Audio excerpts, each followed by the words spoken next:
Hi everyone. இந்த வீடியோவில் கிளார் மெஸ்ஸோத் எழுதின த விமன் அப்ஸ்டேர்ஸ் அப்படிங்கிற நாவலுடைய சம்மரி பார்க்க போகிறோம். அதுக்கு முன்னாடி நம்ம சேனலை சப்ஸ்கிரைப் பண்ணிடுங்க. மறக்காமல் பக்கத்தில் இருக்கிற பெல் ஐக்கானை கிளிக் பண்ணுங்கள். அப்போ தான் நான் போடுற நிறைய வீடியோஸோட நோட்டிஃபிகேஷன் உங்களுக்கு வரும். கிளார் மெஸ்ஸோத் இவங்க வந்து October 8, 1966 பிறந்த famous American novelist, creative writing ப்ரொஃபஸராகவும் இவங்க இருக்காங்க. இவங்களுடைய ஃபேமஸ் நாவல் வந்து த எம்பரர்ஸ் சில்ட்ரன். இது வந்து 2006 அவங்க எழுதியிருக்காங்க. சரி வாங்க இந்த விமன் அப்ஸ்டர்ஸ் அப்படிங்கிற நாவல் பற்றி பார்க்கலாம். இது வந்து 2013 பப்ளிஷ் ஆகிருக்கு. இதனுடைய செட்டிங் பார்த்திங்கன்னா கேம்பிரிட்ஜ், அதாவது மேசச்சூசெட்ஸில் இருக்கிற கேம்பிரிட்ஜ் தான். ஸோ இது வந்து நோரா எல்ரிட்ஜ் அப்படிங்கிற ஒரு எலிமெண்ட்ரி ஸ்கூல் டீச்சர், அவங்களுடைய பாயிண்ட் ஆஃப் வியூவில் இது நடக்கிற மாதிரி அமைச்சிருப்பாங்க. இது 2013 அப்படின்னா அவங்க வந்து அவங்க லைஃப்பில் 2004 வந்து எப்படி இருந்தாங்க அப்படிங்கிறத பற்றி தாங்க. ஏன்னா அவங்களுக்கு வந்து டீச்சிங் ரொம்ப பிடிக்கும். ஏன்னா அவங்க வந்து ஒரு ஆர்டிஸ்ட்டாக எஸ்டாப்ளிஷ் ஆகணும் அப்படிங்கிற மாதிரிலாம் அவங்க நினச்சிருப்பாங்க.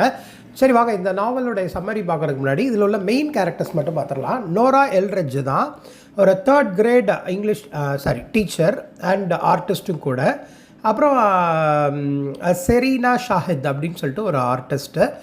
இவங்க வந்து ஒரு முக்கியமான கேரக்டர் தான். நாவலுடைய சம்மரி சொன்னாலே உங்களுக்கு புரிய வரும். அப்புறம் ஸ்கந்தர் ஷாஹித் அப்படின்னு சொல்லிட்டு ஒரு ஹிஸ்ட்ரி லெக்சரர்.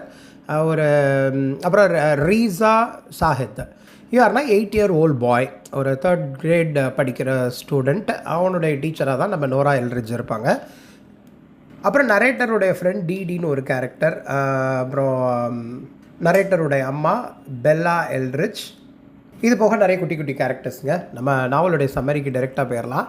நோரா எல்ரிட்ஜ் அவங்க லைஃப்பில் நடந்த விஷயத்தை தான் நம்ம இந்த நாவலில் பார்க்க போகிறோம். ஏன்னா நோரா எல்ரிட்ஜ் வந்து ஒரு ப்ராப்ளம்னால அஃபெக்ட் ஆகியிருக்காங்க. என்ன அப்படின்னா மைல்டு மேனர்டு அஃபெக்ட் அப்படின்னு சொல்கிறாங்க. அது என்னென்னா அவங்க ரொம்ப கோவப்படுறத வந்து அவங்க மறைச்சி லைஃப்பை லீட் பண்ணுற மாதிரி. சரிதானா? அவங்களே வந்து ஒரு 42-year-old எலிமெண்ட்ரி ஸ்கூல் டீச்சராக அவங்க காட்டப்படுறாங்க இந்த நாவலில், கேம்பிரிட்ஜ் மேசச்சூசெட்ஸில். இப்போ அந்த நாவலுடைய பிகினிங்லேயே அவங்க கொஷின் கேட்குறாங்க ரீடர்ஸ் கிட்ட. நான் வந்து எவ்வளோ கோவப்படுவேன்னு தெரியுமா? நான் வந்து அதை உங்களுக்கு சொல்ல முடியாது, ஏன்னா யாராலையுமே அதை வந்து ப்ரெடிக்ட் பண்ணவே முடியாது அப்படின்னு சொல்ல நினைக்கிறது வந்து அந்தளவுக்கு கோவம் உள்ள ஒரு கேரக்டர் தான். பட் சொசைட்டியில் அவங்க கோபம்னு காட்ட முடியாது இல்லையா? அதுக்காக அவங்க வந்து அவரை ரொம்ப மைல்டாக ஒரு ஜென்டலாக இருக்கிற கேரக்டர் மாதிரி இந்த நாவலில் அவங்க ப்ரிட்டன் பண்ணிக்குவாங்க. ஏன்னா அவங்களுக்கு வந்து ஒரு ட்ரீம் உண்டுங்க. ஏன்னா இவங்களுக்கு வந்து லைஃப் லாங் ட்ரீம் என்ன அப்படின்னா ஆர்டிஸ்ட் ஆகணும் அப்படின்னு. ஆனால் அதுக்கு முன்னாடி ஒரு நல்ல கரியரில் இருக்கணும் அப்படின்னு சொல்லிட்டு தான் அந்த மேனேஜ்மெண்ட் கன்சல்ட்டிங்கில் ஒரு நல்ல ஒரு கரியரை அவங்க ஃபஸ்ட்டு இனிஷியலாக அவங்க வந்து பிகின் பண்ணுறாங்க. லேட்டர் ஆன் அவங்க அம்மா வந்து உடம்புக்கு முடியாமல் இருக்கிறனால அவங்கள பார்த்துக்கணும் அப்படிங்கிற ஒரு சிச்சுவேஷன் அவங்களுக்கு வருது. இப்போ இவங்களுடைய கான்செப்ட் என்ன அப்படின்னா ஆம்பிஷன் ரீச் ஆகணும், அதாவது ஆர்டிஸ்ட்டாக எஸ்டாப்ளிஷ் ஆகணும். இருந்தாலும் அவங்க எப்படி அவங்க லைஃப்பை கண்டினியூ பண்ணுறாங்கன்னா விமன் அப்ஸ்டர்ஸ் அப்படின்னா ஒரு ரிலையபிள் கேர்டேக்கர் மாதிரி. சரிதானா? ஒரு 5 years நாவல் ட்ராவல் ஆகுது. அதுக்கப்புறம் அவங்க அம்மா வந்து இறந்து போயிடுறாங்க. அவங்க அம்மா இறந்ததுக்கப்புறம் அவங்களோட லைஃப்பில் வந்து ஒரு லைஃப் சேஞ்சிங் மொமெண்ட் மாதிரி நடக்குது. அதுக்கப்புறம் தான் இந்த நாவல் நோரா வந்து நமக்கு சொல்கிற மாதிரி காமிச்சிருப்பாங்க. இதில் வந்து ரேசா ஷாஹித் அப்படிங்கிற ஒரு நியூ பாய் வந்து அவங்களுடைய கிளாஸ் ரூமுக்கு வர்றாங்க. அவன் ரொம்ப பார்க்க அட்ராக்டிவாக இருக்கிறான். அவனோட இங்கிலீஷ் ரொம்ப ஸ்டைலிஷாக இருக்குது. அதே மாதிரி அவனோட மேனர்ஸ்லாம் நோராவுக்கு ரொம்பவே பிடிச்சி போயிடுது.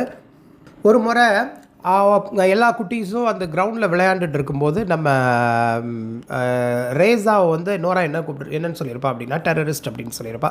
இது வந்து அவனை ரொம்ப அஃபெக்ட் பண்ணதுனால அவங்க பேரண்ட்ஸ் கிட்ட அந்த விஷயம் போயிருக்கும், ரீச் ஆகிருக்கும். உடனே நோரா என்ன பண்ணியிருப்பா அப்படின்னா ரேசாவுடைய பேரண்ட்ஸை கூப்பிட்டு அந்த சிச்சுவேஷனை எக்ஸ்பிளைன் பண்ணது மட்டும் இல்லாமல் அப்பாலஜைஸ் பண்ணியிருப்பாங்க. இது ஒரு இன்சிடென்ட் நடந்திருக்கும். அதே மாதிரி அவருடைய ஃபாதர் ரேசா ஷாஹித்துடைய ஃபாதர் தான் ஸ்கந்தர். அவர் வந்து ஒரு லெபனீஸ் ஸ்காலர். இவர் வந்து ஃப்ரான்ஸை சேர்ந்தவர், ஃப்ரான்ஸில் இருப்பார். சரிதானா? இவர் வந்து ஒரு ஹார்வர்டுக்கு விசிட்டிங் ஸ்காலராக 1 year வந்திருப்பார். ஸோ அவங்களையும் மீட் பண்ணியிருப்பாங்க நம்ம ரேசா. அப்புறம் ரேசாவுடைய மதர் வந்து செரீனா. இவங்க வந்து ஒரு இட்டாலியன் ஆர்டிஸ்ட்.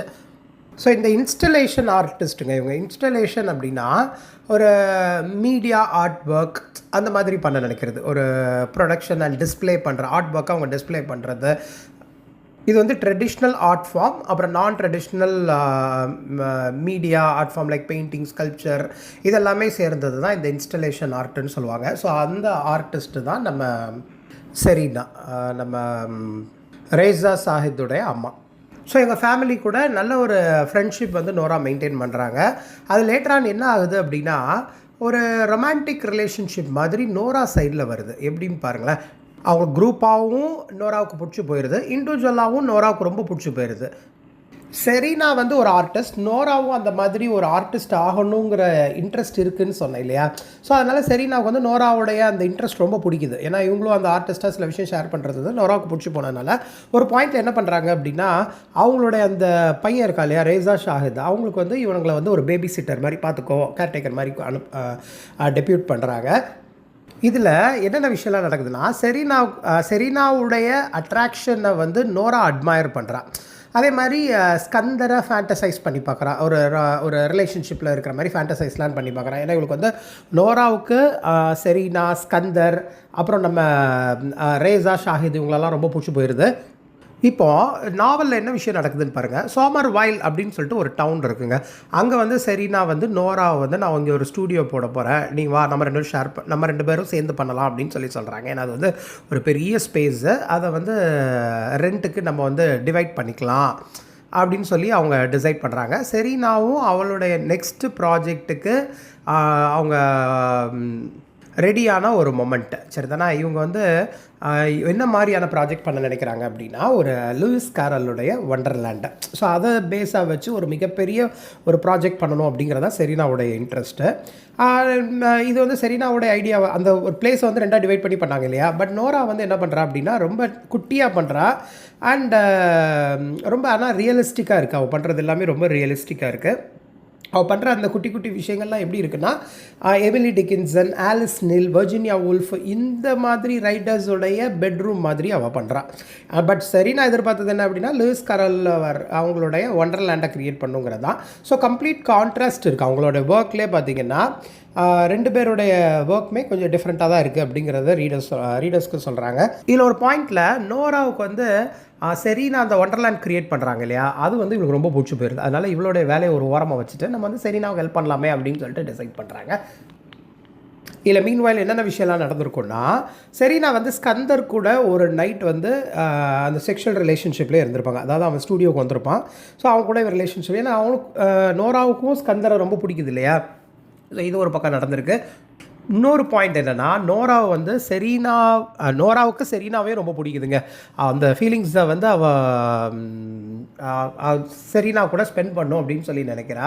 ஒரு நாள் என்ன ஆயிருக்கும் அப்படின்னா, ஒரு பர்டிகுலர் நைட் ஸ்டூடியோவில் வந்து நம்ம நோரா வந்து மாஸ்டர்பேட் பண்ணியிருப்பாங்க செரீனாவை நினச்சி. இது ஒரு பாயிண்ட் நடந்திருக்கு.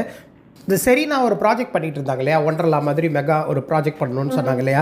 அதனோட டெட்லைன் நெருங்கிட்டு இருந்ததுனால அவங்களால அது கரெக்டாக கம்ப்ளீட் பண்ண முடியாத ஒரு சுச்சுவேஷன் ஆயிடுது. ஸோ அதனால் செரீனா வந்து அந்த ப்ராஜெக்டை விட்டுலாம்ப்பா, இதை வேறு ஒரு ப்ராஜெக்ட்டுக்கு நம்ம டெவலப் பண்ணிக்கலாம், இப்போதைக்கு இது தேவையில்லை அப்படின்னு சொல்லிட்டு அவங்க முடிவு எடுக்கிற டைமில் நோராவுக்கு இப்போ வேலையெல்லாம் போயிடுது. அவங்க என்ன பண்ணுறாங்க அப்படின்னா, அகெயின் விமன் அப்ஸ்டர்ஸ் அப்படின்னா பேபி சிட்டிங், நீ போய் அந்த குழந்தைய பார்த்துக்கோ, மாடியில் இருக்க என்னோடய பையனை பார்த்துக்கோ, அவனை ஹெல்ப் பண்ணு, மித்த வேறு இதில் நீ இன்வால்வ் ஆக வேண்டாம் அப்படின்னு சொல்லிட்டு அகெயின் நோராவுக்கு அந்த ஒர்க்கை கொடுத்துட்றாங்க செரீனா. இப்போ அந்த இயரோட எண்டு வந்துருச்சுங்க. ஷாகித் வந்து பாரிஸ் போகணும் அப்படிங்கிற மாதிரி, அந்த ஷாகித்ஸ் ஃபேமிலி எல்லாமே பாரிஸ் போகிற ஒரு சுச்சுவேஷன் வருது. இப்போது அவளுக்கு வந்து அந்த ஒரு ஹாப்பினஸ், அந்த ஃப்ரீடம், அந்த லைஃப்பை வாழ்ந்த அந்த மொமெண்ட்லாம் அவளுக்கு கொஞ்சம் சேடாக இருக்கிற மாதிரி வருது. ஏன்னா அவங்க வந்து ஷாகித்தோடைய ஃபேமிலி கூட 1 இயர் அவள் நல்லாவே ஸ்பெண்ட் பண்ணிட்டா. பட் இப்போது அவங்க பாரிஸ் போகிற மாதிரி சுச்சுவேஷன், எல்லாருமே ஃபேமிலியோட அங்கே போய் செட்டில் ஆக போகிறாங்க. கொஞ்சம் வருஷங்கள் அப்படி கடந்து போகுது. இப்போ நோராவும் பாரிஸ் போகிறா. ஒரு பாயிண்டில் இப்போ அவங்கள போய் பார்க்கலாம் அப்படிங்கிற மாதிரி ஒரு மைண்ட் இருந்துட்டு பாரிஸ் போகும்பொழுது அங்கே ஒரு கேலரிக்குள்ளே போகிறாங்க. அதில் என்னென்னா, செரீனாவுடைய லேட்டஸ்ட் ஆர்ட் ஒர்க் ஒன்று டிஸ்பிளே பண்ணப்பட்டிருக்கு. அது என்னென்னா வீடியோ இன்ஸ்டலேஷன், ஒரு வீடியோ மாதிரி இருக்குது. அதில் என்ன வீடியோ இருக்குது அப்படின்னா, நோரா மாஸ்டர்பேட் பண்ணுற வீடியோ. இது என்னென்னா, இந்த செரீனா வந்து ஒண்டர்லேண்ட் ப்ராஜெக்ட் ஒன்று பண்ணாங்க இல்லையா, அவர் பாதியிலே இருக்கிற மொமெண்ட் அந்த ஸ்டூடியோவில் செரீனா இல்லாத மொமெண்ட், நோரா வந்து செரீனாவை நினச்சி மாஸ்டர்பேட் பண்ண அந்த ஒரு வீடியோ வந்து கேப்சர் பண்ணப்பட்டிருக்குங்க. ஏன்னா இதை வந்து செரீனா வந்து சீக்ரெட்டாக ரெக்கார்ட் பண்ணியிருப்பாங்க. இப்போது இது வந்து எதை காட்டுது அப்படின்னா, டீப் ப்ரைவேட் ஒரு ஃப்ரீடமான ஒரு மொமெண்ட்டு, ஒரு ஃப்ரீயாக இருக்காங்க பாருங்கள் ஒரு லேடி, இதுதான் ப்ரைவேட் எக்ஸ்ப்ரெஷன் ஆஃப் லிபரேஷன் அப்படிங்கிற கான்செப்டுக்காக செரீனா வந்து அந்த சீக்ரெட்டாக அதை ரெக்கார்ட் பண்ணப்பட்டிருக்காங்க. இது வந்து ஒரு ரிவெஞ்சா அப்படின்னு நினைக்கிறா. இது என்ன ரிவெஞ்ச்? ஏன்னா நோரா வந்து செரீனாவுடைய ஹஸ்பண்டான ஸ்கந்தர் கூட அவள் டைம் ஸ்பெண்ட் பண்ணியிருக்கா இல்லையா? ஒரு நாள் நைட்டு வந்து ஒரு ஸ்டூடியோவில் செக்ஷுவல் ரிலேஷன்ஷிப்பில் அவங்க இருந்திருக்காங்க அப்படின்னா, அதை ரிவெஞ்ச் எடுக்கிற விதமாக இந்த வீடியோ எடுக்கப்பட்டிருக்கா அப்படின்னு சொல்லிட்டு நோரா அந்த வீடியோவை பார்த்தோன்னே ரொம்ப ஷாக் ஆகிறாங்க. ஒரு பாயிண்டில் வந்து இப்போ அப்படியே ஸ்கந்தர் வந்து நோரா கூட டைம் ஸ்பெண்ட் பண்ணியிருந்தாலும் இந்த வீடியோ பார்க்கும்போது பார்க்க பரிதாபமாக இருக்கிறது யார் மேலே? நோரா மேலே தான் இல்லையா?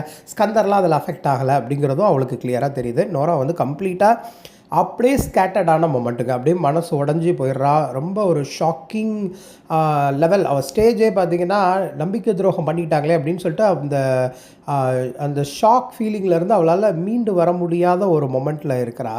இப்போ அவளுக்கு கோபம் தான் வருது, வேறு என்ன வரும்? அந்த இடத்துல ஹாப்பினஸ் அங்கே வரும். அது வந்து க்ரியேட்டிவாக டிஸ்பிளே பண்ணப்பட்டிருக்கு. ஒரு deep private expression of liberation அப்படிங்கிற கான்செப்டில் அந்த மொமெண்ட்டை தான் நாங்கள் கேப்சர் பண்ணியிருக்கோம் அப்படின்னு சொல்லிட்டு செரீனா போட்ட அந்த வீடியோ ஒரு க்ரியேட்டிவாக இருக்கிற வீடியோ அப்படின்னு சொல்லிட்டு அப்ரிஷியேட் பண்ண முடியுமா? அந்த இடத்துல நோரா பார்த்து அவன் எப்படி ஃபீல் பண்ணுறான் அப்படின்னா வாழ்க்கையே உடஞ்ச மாதிரி. ஏன்னா வந்து அவ்வளோ ஒரு கோபத்தில் அவள் இருக்கிறாள். இப்போ அந்த நாவலோட முடிவில் என்ன இருக்கும் அப்படின்னா அகெயின் அவளுடைய கோபத்தை வெளிப்படுத்துகிற மாதிரி காட்டியிருப்பாங்க. இப்போது ஏன்னா நோராவுக்கு வந்து செரீனா அண்ட் ஸ்கந்தர் மேலே மிகப்பெரிய அஃபெக்ஷன் உண்டு. அந்த ஃபேமிலி மேலே இவன் மேலே லவ் ஃபீலிங்ஸ் அண்ட் அந்த எமோஷன்ஸ் இருந்து இல்லையா, அது அப்படியே கம்ப்ளீட்டாக கொலாப்ஸ் ஆயிடுச்சு. ஆனால் அவள் வந்து இப்போ ரொம்ப கோபத்தில் இருக்கா. ஏன்னா ரொம்ப ஒரு ஹியூமிலியேட்டட் மொமெண்ட்டுன்னு சொல்லுவாங்க இல்லையா, வந்து தலை குனிஞ்சு நிற்கிற ஒரு மொமெண்ட் மாதிரி. அந்த விஷயத்தில் வந்து ஒரு பாயிண்டில் வந்து அப்படியே அவளோட கோபம் வந்து வெளிப்படுது. ஒரு பாயிண்டில் அவள் வந்து ஒரு கான்ஃபிடென்ட் பர்சனாலிட்டியாக மாறுற மாதிரி இந்த நாவலை முடிச்சிருப்பாங்க. ஏன்னா வந்து இப்போது இது வந்து ரியல் லிவிங் கிடையாது, இந்த மாதிரி தான் இவ்வளோ பிட்ரேயல் லைஃப்பை லீட் பண்ணுறாங்களே அப்படின்னு சொல்லிட்டு மூவ் ஆன் ஆகிற மாதிரி தான் இந்த நாவலை வந்து நம்ம நாவலிஸ்ட் கிளார் மெசூத் வந்து சொல்லியிருப்பாங்க. இதில் என்னென்ன விஷயம்லாம் மிடில் நடந்திருக்கும் அப்படின்னா, நோராவுடைய ஆண்ட் இறந்ததுக்கப்புறம் அவளுடைய ப்ராப்பர்ட்டிலாம் நோராவுக்கு வந்துடும். அதுக்கப்புறம் தான் அவங்க வந்து பாரிஸ் போகிற மாதிரி காட்டியிருப்பாங்க. ஸோ அந்த ட்ரிப், அந்த வெக்கேஷன் டைமில் பாரிஸ் போயிட்டு ஷாஹித்ஸ் ஃபேமிலியோட டைம் ஸ்பெண்ட் பண்ணலாம் அப்படிங்கிற மாதிரி தான் போயிருப்பாங்க. அந்த மொமெண்ட்டில் தான் செரீனாவுடைய ஒர்க் வந்து எக்ஸிபிஷனில் வைக்கப்பட்டிருக்குங்கிறத பார்த்துருப்பாங்க. ஸோ அந்த வீடியோவே வந்து நான் ஏற்கனவே சொல்லியிருக்கேன் இல்லையா, இன்ஸ்டலேஷன் கான்செப்ட் பேஸ் பண்ணி வீடியோஸ் மேக் பண்ணது தான். அதில் வந்து ஒண்டர்லேண்ட் அப்படிங்கிற கான்செப்ட் அதில் இருக்குது. ஒவ்வொரு வீடியோமே 5 மினிட்ஸில் இருக்குது. அதில் ஒரு வீடியோ தான் கேம்பிரிட்ஜில் ஷூட் பண்ணது. அது நோராவுடைய வீடியோ. அவள் குடிச்சிட்டு அந்த ஸ்டூடியோவில் இருந்துட்டு ஒரு எடி செட்ஜ்விக் அப்படிங்கிற ஒரு அமெரிக்கன் ஆக்ட்ரஸ், ஒரு மாடல், அவங்கள மாதிரி அவள் ட்ரெஸ் பண்ணது மட்டும் இல்லாமல் அங்கேருந்து மாஸ்டர்பேட் பண்ண ஒரு மொமெண்ட்டை இந்த நாவலில் காட்டியிருப்பாங்க. இதான் இந்த நாவலுடைய சம்மரிக்கு. இந்த விமன் அப்ஸ்டேர்ஸ் அப்படிங்கிறது என்னுடைய லைஃப் இந்த மாதிரி எக்ஸ்ப்ளாய்ட் பண்ணப்பட்டிருக்கு விமனாலே அப்படிங்கிறத பற்றியும் இந்த நாவலில் சொல்லியிருப்பாங்க நம்ம கிளார் மெசூத். இதுதான் இந்த நாவலோட சம்மரி. ஸோ இந்த மாதிரி இங்கிலீஷ் லிட்ரேச்சர் ரிலேட்டட் வீடியோஸ் நிறைய பார்க்குறதுக்கு நம்ம சேனலை சப்ஸ்கிரைப் பண்ணியிருக்கேன். மறக்காமல் பக்கத்தில் இருக்கிற பெல் ஐக்கானை கிளிக் பண்ணுங்கள். அப்போ தான் நான் போடுற நிறைய வீடியோஸ் நோட்டிஃபிகேஷன் உங்களுக்கு வரும். தேங்க்யூ.